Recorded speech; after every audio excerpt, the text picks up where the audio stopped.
The CEO took credit for the fix, but the janitor who actually saved the company wasn't having it. When a major system crash hit a billion-dollar tech firm, the leadership rushed to the media claiming their top engineers solved it. But behind the scenes, it wasn't an engineer. It was Marcus, the janitor, who had secretly built a backup system during his night shifts. They tried to erase him. They tried to buy him off. What they didn't know? Marcus had something they couldn't silence, a patent with his name on it. In today's story, watch how one man goes from overlooked janitor to the company's last hope, then flips the power dynamic when they try to steal his success. The boardroom gets tense, lies unravel, and by the end, the truth hits harder than anyone expected. If you're tired of seeing brilliance buried by ego and power, this story will hit different. Make sure to hit that subscribe button and turn on notifications because stories like this, you won't find them anywhere else. Marcus had been cleaning the same office building for 2 years. Every day he arrived early, swept the floors, wiped down counters, and made sure the bathrooms were spotless. His job was straightforward, predictable even. People passed by him without so much as a glance, and that was fine. He didn't mind being invisible. Most of the time, it worked to his advantage. He wasn't like the other employees who rushed in and out of the building, dressed in sharp suits or designer dresses. Marcus didn't own a suit, nor did he need one. He had his worn-out janitor uniform and a quiet determination that no one could see. He did his job, then clocked out and got to work on something far bigger. After the building emptied out for the night, Marcus didn't head straight home. That's when his real work began. The office had a certain calm to it in the stillness, a sort of peace that made him feel like the world slowed down just enough for him to focus. He would slip into one of the unused cubicles, tucked far enough away from the building's security cameras, and pull out his laptop. He wasn't just cleaning up after people. He wasn't just mopping floors and emptying trash. No, Marcus was something more. A quiet force, an invisible genius who had learned coding on his own. No formal classes, no fancy degrees. Just the endless nights spent on websites, reading tutorials, and getting frustrated when things didn't work. But he loved it. The logic, the problem solving, the way lines of code turned into something real, something powerful. The truth was, Marcus had been building something big. He wasn't a janitor by choice, not really. But sometimes a person had to play the part in order to get close enough to make a real change. It was just another night, or at least it was supposed to be. The office had emptied out, the usual hum of chatter and the clicking of keyboards replaced by silence. Marcus was just finishing up sweeping the hall near the IT department when he overheard something that made him stop. One of the engineers, a guy named Dan, was shouting. It wasn't exactly a full-on scream, but the stress in his voice was clear enough. "The system's down! The whole thing! Nothing's working!" Marcus hesitated, the broom in his hands suddenly feeling heavier. The system? That was the entire backbone of TechCorp. Everything from customer accounts to internal communications ran through that software. If it went down, the company would be in serious trouble. He tried to push the thought aside, telling himself it wasn't his problem. But as he continued his work, he couldn't help overhearing more. A high-pitched voice from the server room crackled through the intercom. "We've tried everything, and it's still failing. This is a disaster." Marcus's stomach twisted. He knew how much the company depended on that system. The panic in their voices, the rising urgency, it was a mess. He'd seen people like this before, in other places, and the tension always seemed to linger in the air, like a thick fog. Suddenly, the room where they held their servers filled with a new sound. The faint sound of a keyboard clacking, fast and sure. It wasn't the IT team. No, it was Marcus. He couldn't help himself. The problem was too clear, the solution too obvious. It wasn't just about the mop and broom anymore. With a quick glance around, he slipped into the nearest empty office. A few clicks on his laptop, and the problem started to unravel in front of him. For a moment, he just watched the code unfold. Then, without another thought, he started writing his fix. The hum of the office was replaced by the harsh sound of frantic footsteps echoing through the hall. The IT team was in full panic mode, but Marcus didn't flinch. He sat back in the empty cubicle, his eyes glued to the screen, watching the lines of code unfurl like a map that would lead him out of the chaos. There was no rush, no need to jump into the fray. He knew exactly what needed to be done, and he was the only one who could do it. The problem wasn't that complicated. Sure, to most of the engineers running around the building, it was a nightmare. But to Marcus, it was just another puzzle to solve. The servers were overloaded, the traffic was spiking, and somewhere in the sea of code, a small memory leak was causing the crashes. It wasn't obvious at first glance, but Marcus could spot the flaw like an expert finding a needle in a haystack. He worked quickly, fingers flying over the keys. Line by line, he patched the issue, adjusting the system to handle the overflow of data. He could hear the occasional shout from the IT department as they argued over what to do next. They were looking at quick fixes, band-aids that might temporarily keep the system running, but wouldn't address the real issue. Marcus wasn't about to just patch things up. He was going to fix it right. For a second, he wondered what they'd think if they knew it was him working away in the shadows. He imagined their surprised faces, their disbelief. A janitor? The guy who swept the floors and emptied the trash? Fixing their multi-million-dollar system? Marcus smirked to himself. Yeah, they wouldn't believe it, but he wasn't looking for their approval. He just wanted to see it work. With a few final keystrokes, the fix was in place. Marcus watched as the system began to stabilize, the error messages disappearing. Everything was back online. His job was done. The chaos in the building slowly faded away, but Marcus didn't stick around to bask in the aftermath. He didn't need to. He was a janitor after all, and he had a job to do. But even as he resumed his usual rounds, quietly mopping the floors and collecting trash, something inside him felt different. His work was finished, but the silence in the office was heavy with unspoken questions. By the time the IT department realized the system had stabilized, it was almost too late. They'd been scrambling all night and they hadn't gotten any sleep. Marcus, on the other hand, had been awake for hours, but he didn't feel tired. He had fixed the issue, and that was enough for him. It wasn't like anyone was going to acknowledge his contribution. He was the janitor, after all. No one even knew he'd been there, sitting in the background, working his magic on the server. But that was fine. He wasn't looking for praise. In the early hours of the morning, the office started to fill up again. The higher-ups, executives, engineers, and managers began trickling in, most of them unaware of the disaster that had almost unfolded. They saw the calm, the business-as-usual atmosphere, and they assumed it was business as usual. Everything seemed fine now. No one even noticed the quiet genius who had saved the day. Marcus caught snippets of conversation as he moved through the office, pushing his cart down the hall. "Thank God the system's back up," one engineer muttered to another.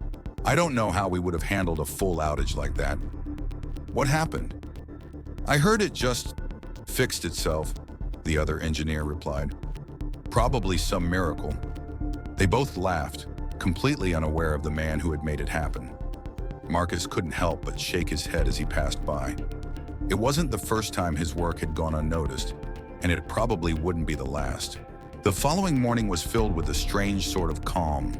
The office buzzed with activity as usual, but there was an undercurrent of tension.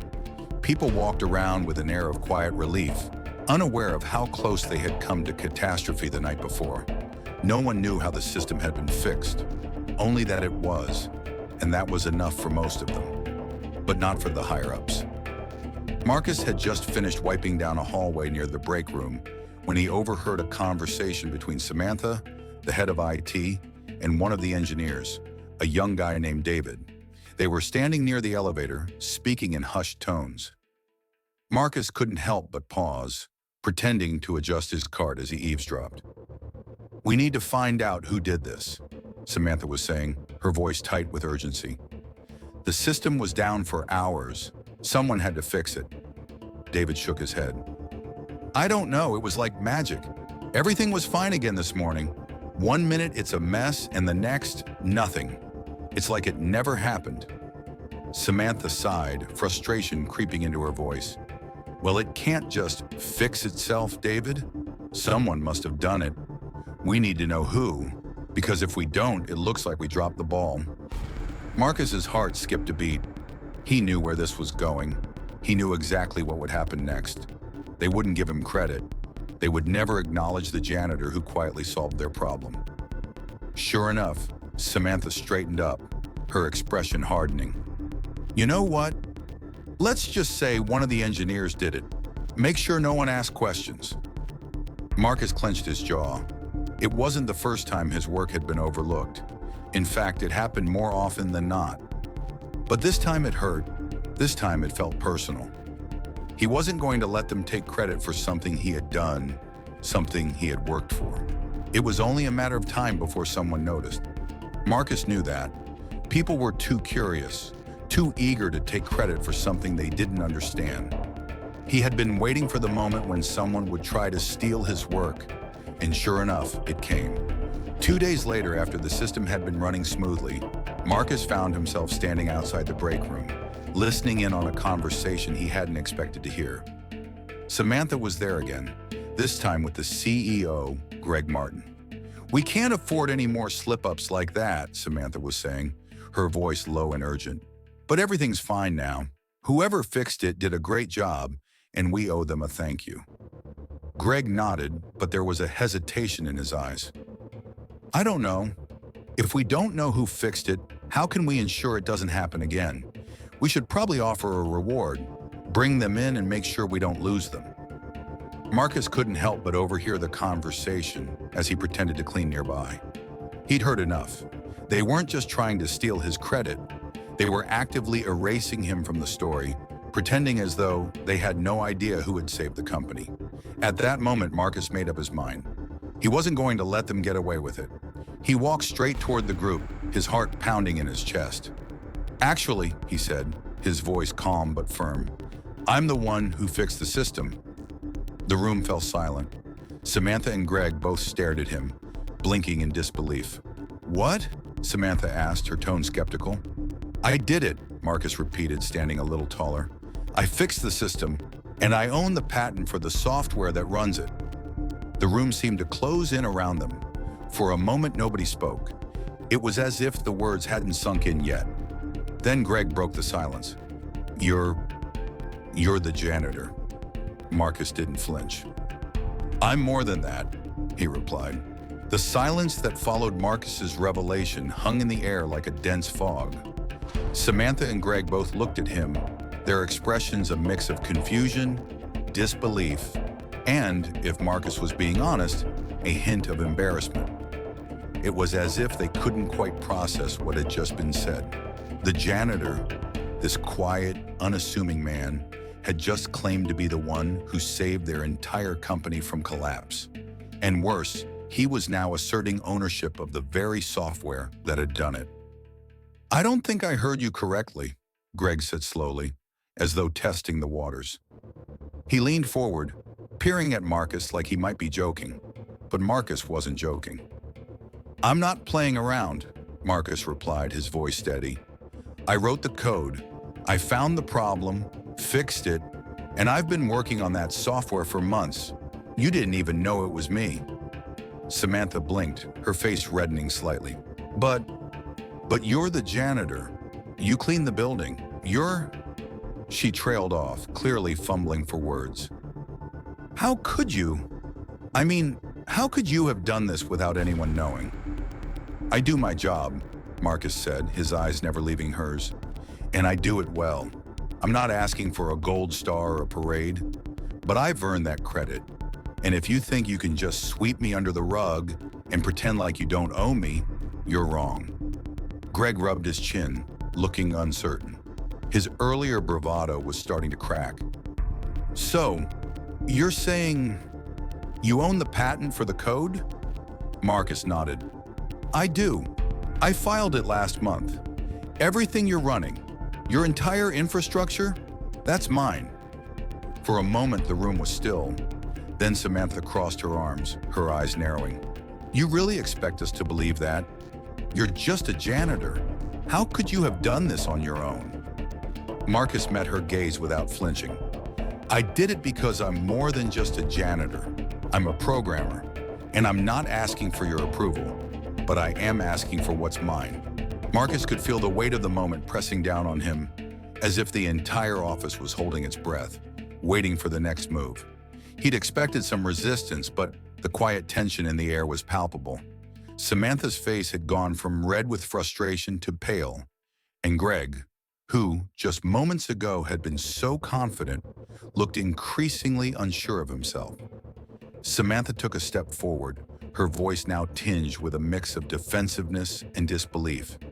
You can't just walk in here and claim ownership of something that's been built by our entire team. It doesn't work that way. We've been working on this project for months. Marcus stood his ground, unflinching. I'm not saying I didn't notice what you all did, but what you're overlooking is that I've been working on this software in the shadows for far longer than you've realized. While you were planning launches and meetings, I was coding, learning, experimenting on my own time when no one was watching. Greg opened his mouth, probably to interrupt, but Marcus raised his hand, stopping him before he could speak. I'm not here to fight, but I will not let you claim something that's mine. The patent is in my name, and there's proof. Documents, code logs, timestamps. It's all there. You can't erase that.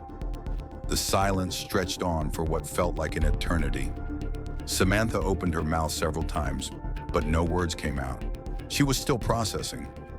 Greg, however, finally broke the silence, his voice shaky but determined. Well then, we'll have to negotiate. Marcus raised an eyebrow. Negotiate? Of course, Greg said, regaining some of his confidence. We can't just let this go. We'll find a way to make this work. You're a janitor, Marcus, and frankly, we're not sure how this all fits together, but we'll make an arrangement. Marcus's eyes narrowed. He'd been expecting this, the classic corporate move. Talk him down, offer a token deal that wouldn't actually recognize his value. But he wasn't backing down. Not this time. The next few days were a whirlwind. Marcus had hoped things would smooth out after his confrontation, but the pressure kept building. The office had shifted. People who had once barely noticed him now looked at him with curiosity, disbelief, and a hint of fear. Word had gotten out that the janitor who cleaned the floors had actually saved the company, and not everyone knew what to make of it. Meanwhile, Greg and Samantha were pulling every string they could, trying to figure out a way to de-escalate the situation. They kept pushing for negotiations, but Marcus wasn't interested in settling for anything less than the full recognition he deserved. They tried to offer him a small bonus, some thank you money, but Marcus saw through it. They were trying to buy him off. He stood firm. I didn't do this for money or recognition, he told them, but I will not be erased from the story. The final meeting was set for the end of the week. Greg had scheduled a sit-down, and Marcus knew it was going to be the deciding moment. By now, the entire team knew about the situation. Some were sympathetic, some were nervous, and a few seemed downright hostile. But it was clear that Greg was growing desperate. He needed to keep his company's reputation intact, and a janitor owning a patent for a multi-million-dollar system wasn't exactly great PR. When Marcus walked into the conference room, the atmosphere was thick with tension. Greg and Samantha sat at the table, their expressions tight. Behind them, a lawyer and a few of the higher-ups from the legal department were present, watching quietly. You've made your point, Greg said, his voice strained but attempting to sound calm. Now let's find a way to resolve this. Marcus sat down across from them, his posture straight, his gaze unwavering. I don't want to resolve this with a payout or a pat on the back. I want respect. I want credit. And I want you to understand that I'm not some shadow figure in your story. I'm the one who made it happen. Greg hesitated, his fingers tapping on the table. I'm sure we can come to a... No, Marcus interrupted, his voice firm. This isn't a negotiation. It's my work, my patent. You don't get to take credit for it anymore. The air in the conference room was thick with anticipation. Marcus sat across from Greg, Samantha, and the group of legal experts, their eyes fixed on him, waiting for his next move. He could feel the weight of the moment pressing down on him. This was it, the final confrontation. There was no going back now. Greg cleared his throat, trying to regain control of the room. Marcus, let's be reasonable. You've made your point, but we're trying to find a fair solution here. We want to acknowledge your contribution, but we can't just throw the whole company's structure out of the window. We can figure something out that benefits everyone. Marcus leaned forward, his gaze unwavering. I'm not here to benefit everyone. I'm here because I've earned my place in this company and I've earned my recognition. You don't get to wipe me out of the equation just because I didn't fit into your plan. The system works because of what I built. That's the truth. Samantha opened her mouth to protest, but Marcus held up his hand, silencing her. You think I don't know what this is about? It's about power. You're worried about how this looks. You're worried that if a janitor becomes the face of the company's success, it'll change the way people see you. Well, maybe it should. The lawyer at the end of the table cleared his throat, looking at Greg nervously. This isn't just about the patent, Greg. The legal implications of Marcus's claim are very real. If he owns this software, then the company could be looking at a significant shift in terms of intellectual property rights. It's not something we can just negotiate away. Marcus could see the change in Greg's face. He was realizing the gravity of the situation, but there was no turning back now. I'm not asking for anything unreasonable. I'm asking for what's mine. The room was still for a long moment, no one willing to speak as the realization settled in. And then finally Greg nodded. All right, Marcus, he said, his voice heavy. We'll make the deal. On your terms. Marcus stood up, the weight of the moment settling on his shoulders. He wasn't just a janitor anymore. He was the man who had built the future.